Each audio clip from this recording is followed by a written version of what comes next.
So what happens in the body? And first of all, we have already seen a bit of an explanation of the chakra Charlie here. And what you will see here, let's just stop this for a moment. This is the central nervous system. Yeah? The central nervous system, this is the spinal cord, this is the brain, and the limbic area of the brain is quite important because I will talk about it later, lies within the brain in the middle, and this is a center for motion and motivation. So this is the central nervous system. What you will see next is actually the autonomic nervous system, which is also depicted here.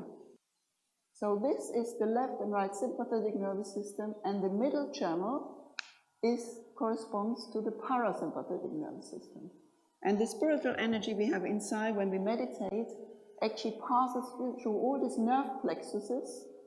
So this is the solar plexus, this is the cervical plexus, and it enters the limbic area of the brain. And when it enters the limbic area of the brain, we become thoughtless. All these different chakras, they correspond to the nerve plexuses and to the endocrine system.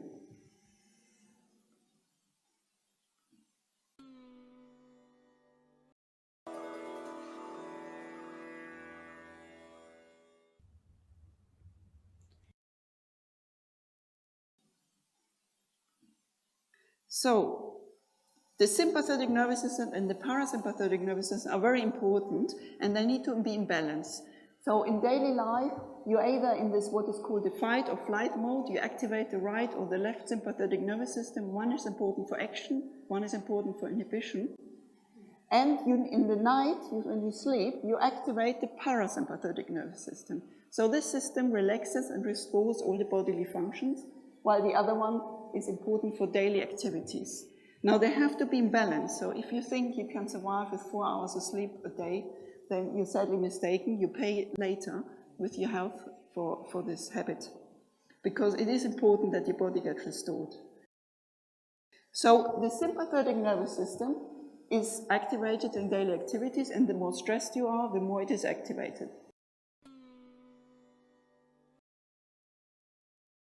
So what it does, it supplies maximum blood to all the muscles for the daily activities. The stress hormones are increased.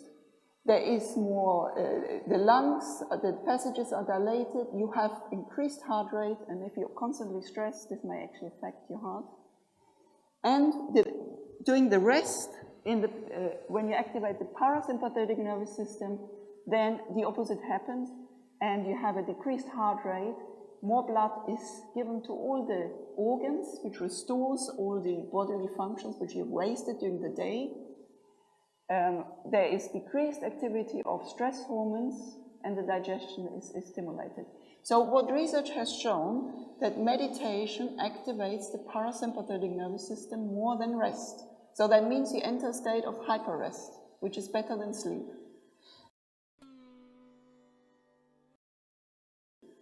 And this has been shown by many studies conducted in India and in Australia. So what happens is there is a decrease in the heart rate, there is a decrease in the breathing rate, there is a decrease in pulse rate, in blood pressure, in oxygen metabolism, and this is anti-aging.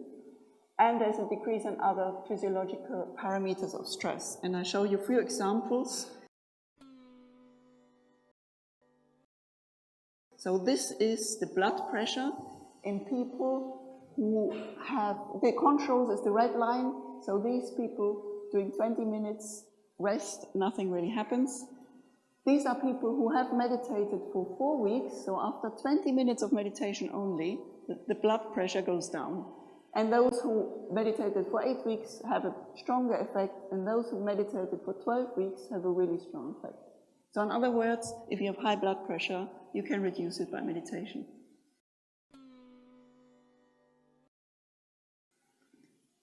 This is the heart rate. Again, the controls, and again, the more practiced the people are in meditation, the more the heart rate goes down. This is, of course, very good. It protects your heart if you constantly have a reduction in heart rate on a daily basis. that's very good for you, and of course all the other measures as well. This is a study by Dr. Chung from Philadelphia University, and she took people who had hypertension and she gave them 1 week of intensive meditation. They had to meditate in a meditation hospital every day for, 8 hours or so. And the blood pressure, the high blood pressure went down significantly in the meditators, but not in the controls who were getting normal treatment in a normal hospital. So meditation is far better, and only after 1 week you can reduce your hypertension, which is quite impressive.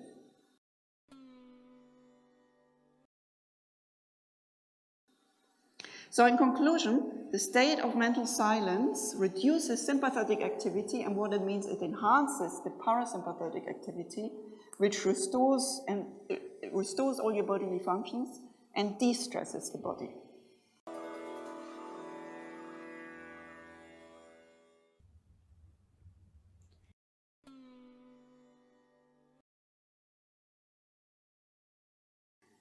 Now, another very curious phenomenon, which if you may have noticed, if you meditated with us for a while, and if you knew, you will feel it at the end when we have the meditation. When you achieve the state of mental silence, you feel a cool breeze on the hands and on top of the fontanelle area. And the fontanelle is called fontanelle because it comes out like a fountain. So this cool breeze is described in the Bible, for example. It's called the cool breeze of the Holy Ghost. And the Holy Ghost, of course, means your own spiritual energy. And studies have actually shown that this isn't just something you imagine, because sometimes people say, when we ask you, do you feel cool breeze? They think they have to say yes to please you, or they think you're sort of suggesting it, and that's why they feel it. This is not true. Studies have shown this is people during the rest period, and in the rest period, the temperature of the hand actually goes up a little bit. That's normal. But in meditation, the temperature goes down significantly. And this has been shown on the hands and on the top of the head. And some people, I feel it on the feet, for example. So I think it can also be on the feet.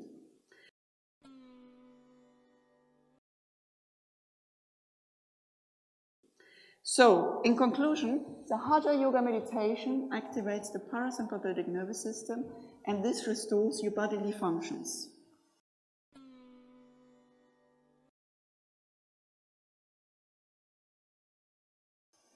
Now, what about the brain?